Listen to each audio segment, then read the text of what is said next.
Good morning, and what's good? I'm going to tell y'all what's good. God is. Because each and every one of us, He wrote our name down on the wake up list. And that right there is enough to be thankful for if you're not thankful for nothing else. And in the midst of you being thankful for the fact that God woke you up this morning, I truly believe from my past experiences that God is going to give you reasons to be thankful on this day that He blessed you with. I'm excited, you all, because today God chose another day to let me share a word that was laid in my spirit from my heart to yours, knowing that this word going to go forth and fulfill its purpose in somebody's life. Look, today, man, I'm going to speak to y'all on the subject entitled, Facing Our Fears. Facing Our Fears.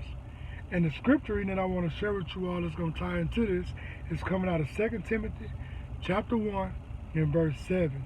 The scripture says, "For the Spirit God gave us did not make us timid, but gives us power, love, and self-discipline."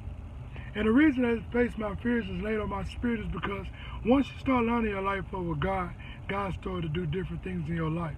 God started removing people from your life. God started removing things in your life. God started allowing you to be put in uncomfortable positions. And the fact that you not knowing what's next makes you nervous. Sometimes it makes you excited, but it makes you nervous. Because we as a people, we suspicious people. For some reason, we just got to know what's next. But that's not how God works. God cannot give you His full layout plan that He has for your life. If He did that, then what reason we have to trust in Him for? God has to do a lot of shaping and molding each and every one of our lives individually to shape and mold us into the people that He created us to be.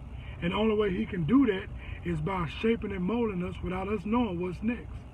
You know, sometimes people try to you pray for things and you try to allow God to take you to new levels in life, but then sometimes God may remove people from your life that was your stronghold or your strong tower or your crutch when you was weak.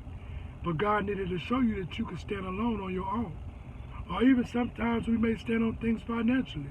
God might have to put you in a predicament where He stripped that from you, to where you don't know what's next, you don't know where the next dollar gonna come from, but then God allows you to have to put your trust in Him. A lot of times God is always up to something when we end up being down to nothing. And that's when He can do His most work in our lives, when we don't have nothing or nobody but to trust in Him. That's what increases our faith. That's what strengthens our relationship in God. And then that also helps us deal with the spirit of fear. Because the Bible tells us that God does not give us a spirit of fear. And the more words you get inside of you, the more you should be able to stand on, knowing that God will never leave you nor forsake you. Know that your steps are ordered by the Lord. Knowing that many afflictions are come to the righteous, but the Lord delivers you out of them all. Trouble may come for a day, but joy comes in the morning. You know, it's all kind of things that you can stand on, all kind of promises that you can stand on when it comes to God. But He trying to break that spirit of fear. We have to take that fear and reroute it and put it into trust. And trust the Lord with all our hearts. Lean out on our own understandings. Acknowledging Him and allowing Him to direct our path. So if anything going on in your life right now that's got you nervous, got you worried, got you scared, rebuke the devil right now and you trust in God. And watch God work out in your life just as He always have and just as He always will. For we know that God is the same yesterday, today, and forevermore. He won't change, but He's trying to get each and every one of us to change to become more and more like Him. So I want you all to have a blessed day today. Don't let fear rob you of your peace, your joy, because what God has for you is for you. It can't be taken away from you. You can't miss it.